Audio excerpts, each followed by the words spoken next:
थार मरुस्थल। एक समय ऐसा था जब ये इलाका बहती हुई नदियों की वजह से हरा भरा हुआ करता था, लेकिन आज ये पूरी जगह रेत से ढकी हुई है और ये रेत इतनी ज्यादा है जो मुंबई जैसे कई शहरों को ढक सकती है।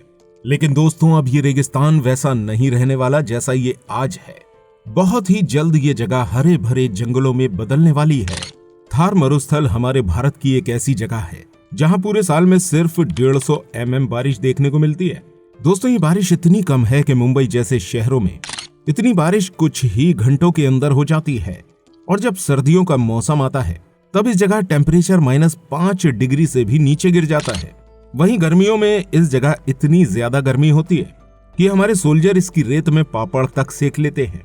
लेकिन दोस्तों, अब बहुत ही जल्द इस विशालकाय रेगिस्तान का रूप पूरी तरह से बदलने वाला है। हजारों साल पुराना ये थार मरुस्थल बहुत ही जल्द हरे भरे जंगलों में तब्दील होने वाला है। लेकिन क्या आप जानते हैं इसका कारण क्या है? इस अजीब से इवेंट का रीजन है ग्लोबल वार्मिंग। जहां एक तरफ ग्लोबल वार्मिंग की वजह से पूरी दुनिया के अंदर से ग्रीनरी खत्म हो रही है, पेड़ पौधे मर रहे हैं, ग्लेशियर मेल्ट हो रहे हैं, कहीं सूखा पड़ रहा है तो कहीं बारिश हो रही है और टेम्परेचर दिन पर दिन बढ़ता जा रहा है। इसी ग्लोबल वार्मिंग की वजह से हमारे भारत का ये थार मरुस्थल अपना नक्शा बदलने वाला है। लेकिन दोस्तों, ये हमारे लिए कोई अच्छी खबर नहीं है, बल्कि ये खतरे की घंटी है। क्योंकि अगर ऐसा हो जाता है तो आने वाले कुछ वक्त में ही हमें भारत के अंदर दूसरी जगह पर बारिश की बहुत ज्यादा कमी देखने को मिलेगी, जिसकी वजह से जगह जगह सूखा पड़ेगा और भुखमरी तक की नौबत आ जाएगी। अगर हम साल 1872 की बात करते हैं तो उस समय इस इलाके की हालत काफी ज्यादा खस्ता हुआ करती थी। ये एक ऐसा समय था जब हर 3 साल के अंदर यहाँ रहने वाले लोगों को भुखमरी और सूखे का सामना करना पड़ता था, जिसकी वजह से इस जगह रहने वाले कई सारे लोगों ने इस जगह को छोड़ने का फैसला कर लिया। लेकिन दोस्तों, जब हमारे देश को आजादी मिली तो इसके बाद से इस जगह की स्थिति थोड़ी सुधरना शुरू हो गई।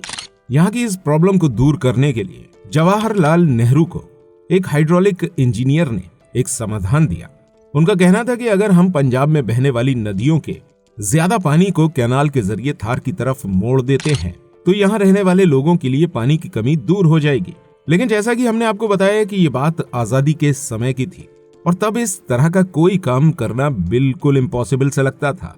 इस काम को करने के लिए 2 मेजर चैलेंजेस थे।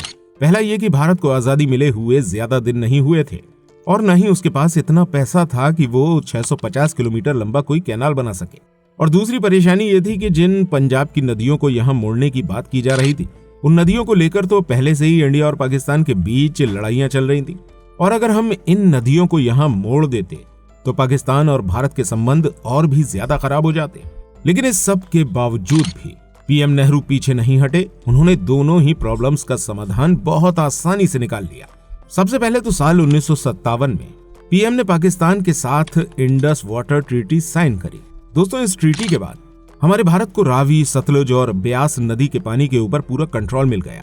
यानी कि अब हम पंजाब की नदियों का पानी थार मरुस्थल की तरफ मोड़ सकते थे। इसके अलावा दूसरा प्रॉब्लम फाइनेंस का था, तो इसे भी नेहरू जी ने सुलझा दिया। उन्होंने अपने इस प्रोजेक्ट के लिए $20 मिलियन एलोकेट कराए, जिसके पूरे 27 साल बाद यानी कि साल 1985 में गवर्नमेंट ऑफ इंडिया का ये प्रोजेक्ट कंप्लीट हो गया, जिसे इंदिरा गांधी कनाल के नाम से जाना जाता है। दोस्तों, ये हमारे भारत का लॉन्गेस्ट कैनाल और दुनिया का लार्जेस्ट सक्सेसफुल इरिगेशन प्रोजेक्ट है। इस प्रोजेक्ट के सक्सेस होने के बाद यहाँ रहने वाले लोगों की पानी की समस्या सॉल्व हो गई। इसके अलावा इस कैनाल के आसपास वाले इलाके की जमीन भी उपजाऊ बन गई। लेकिन अभी सिर्फ उन्हीं लोगों के इलाके ग्रीन थे जो कि कैनाल के पास रहते थे और बाकी की पूरी जमीन बंजर पड़ी हुई थी। और इस समस्या को सॉल्व करने के लिए इंडिया ने ब्रिटिशर्स की एक टेक्निक को अपनाया। यहाँ पर विदेशी बबूल प्लांट के कई सारे पौधे लगाए गए, जिसने इस जगह की काया को पलट कर रख दिया। ये पौधे आज सिंध रीजन से पूरे पाकिस्तान तक फैला हुए हैं। इसकी खास बात यह है कि ये किसी भी क्लाइमेट में और किसी भी तरह की सॉइल में ग्रो कर सकते हैं। साथ ही साथ इसकी जड़ें भी काफी ज्यादा डीप तक जाती हैं, जिसकी वजह से ये पौधा मिट्टी को भी बहुत स्ट्रांगली होल्ड करके रखता है, जिससे मिट्टी का कटाव रुक जाता है।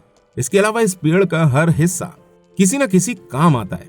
इसके पत्ते भेड़, बकरी जैसे जानवर खा सकते हैं और इसकी लकड़ी को फ्यूल की तरह इस्तेमाल किया जा सकता है। इसके अलावा इसे जहां भी लगाया जाता है ये चारों तरफ फैलना शुरू कर देता है। इन बेनिफिट्स की वजह से इंडियन गवर्नमेंट ने यहाँ इस तरह पर कई सारे बबूल के प्लांट लगाना शुरू कर दिए।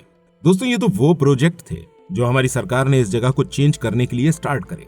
लेकिन जैसे कि हमने आपको बताया कि ग्लोबल वार्मिंग इस जगह को खुद ही ग्रीनरी में चेंज कर रही है।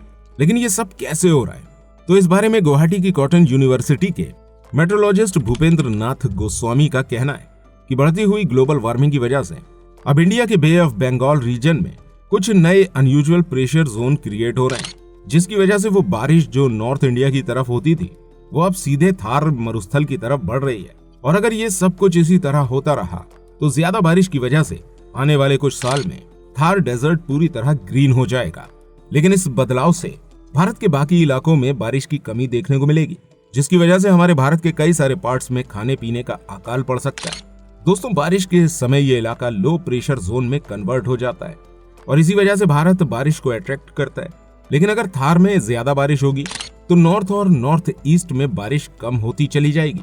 और अगर ये सब कुछ ऐसा ही होता रहा तो हमारा ये थार मरुस्थल पूरी तरह ग्रीन हो जाएगा और ये ग्रीन एरिया डेजर्ट इतनी गर्मी जनरेट नहीं कर सकेगा कि यहाँ लो प्रेशर जोन बन पाए और हमारा भारत इतनी बारिश अट्रैक्ट नहीं कर पाएगा। बताया जा रहा है कि अगर ये सब कुछ ऐसे ही चलता रहा तो शायद 2050 तक भारत की 30 सिटीज में हमें बहुत ज्यादा वाटर क्राइसिस देखने को मिलेंगे। और सिर्फ यही नहीं, बल्कि थार मरुस्थल के ग्रीन होने की वजह से हमें एक और खतरनाक प्रॉब्लम को फेस करना पड़ेगा और वो है टिड्डियों का हमला। दोस्तों, ये टिड्डियां आमतौर से गर्म रेगिस्तान में तो शांति से रहते हैं, लेकिन जैसे ही बारिश होती है और रेगिस्तान में ग्रीनरी दिखाई देती है तो ये टिड्डियों के लिए एक बहुत ही परफेक्ट ब्रीडिंग ग्राउंड बन जाता है। और जब तक सीजन का एंड होता है तब तक ये अपनी जनरेशन को 16,000 गुना बढ़ा लेते हैं। और ऐसा ही हमें कुछ साल 2020 में अफ्रीका के सहारा और दूसरे मरुस्थल में देखने को मिला था, जब यहाँ रहने वाली इन टिड्डियों ने ब्रीडिंग करी और फिर अपनी खुराक की तलाश में ये लाखों की संख्या में पाकिस्तान, इराक और हमारे भारत की तरफ बढ़ने लगी। दोस्तों, इनका फेवरेट खाना चावल, मक्का, गेहूं, जो कि अफ्रीकन डेजर्ट में अवेलेबल नहीं थे, जिसकी वजह से उन्होंने यहाँ आकर हमारी फसलों पर अटैक करना शुरू कर दिया और इन्होंने एक साल के अंदर पूरे देश की फसलों को बर्बाद करना शुरू कर दिया। ये हमारे भारत में आकर इतने अंदर वाले स्टेट में घुस चुके थे जिसका आप अंदाजा भी नहीं लगा सकते हैं। और दोस्तों, ऐसा ही हाल इन्होंने कुछ पाकिस्तान और इराक में भी किया था। ये टिड्डियां हमारे भारत की नहीं थी, बल्कि इंडिया से हजारों किलोमीटर दूर अफ्रीका से आई थी। और जरा सोच कर देखिए, अगर इन टिड्डियों को थार मरुस्थल के अंदर ही ब्रीडिंग ग्राउंड मिल जाता तो उनके लिए थार मरुस्थल के आसपास वाले इलाके जैसे कि पंजाब, हरियाणा, गुजरात एक बहुत ही परफेक्ट डेस्टिनेशन बन जाएंगे, जहां ये जाकर फीड करेंगे और बुरी तरह से हमारी फसलों को बर्बाद कर देंगे। यानी कि दोस्तों, अब आप समझ चुके होंगे कि थार मरुस्थल का ग्रीनरी में चेंज होना हमारे लिए कितना ज्यादा खतरनाक हो सकता है। उम्मीद करते हैं ये वीडियो आपको अच्छी लगी होगी। वीडियो पसंद आई हो तो इस वीडियो को लाइक जरूर कीजिएगा और ज्यादा से ज्यादा शेयर भी कीजिएगा। और अगर आप ऐसी ही एक और इन्फॉर्मेटिव वीडियो देखना चाहते हैं तो एंड स्क्रीन पर शो हो रही इस वीडियो पर क्लिक जरूर कीजिएगा। हम आपसे वहीं मिलेंगे।